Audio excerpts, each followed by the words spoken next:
اقبال ہمارے قومی شاعر ہیں، وہ مصور پاکستان، مفکر پاکستان، شاعر مشرق اور حکیم الامت کے القاب سے مشہور ہے۔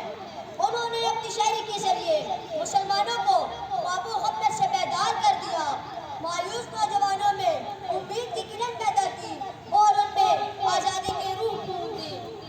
آپ نے نوجوانوں کو مخاطب کر کے فرمایا، کبھی اے نوجوان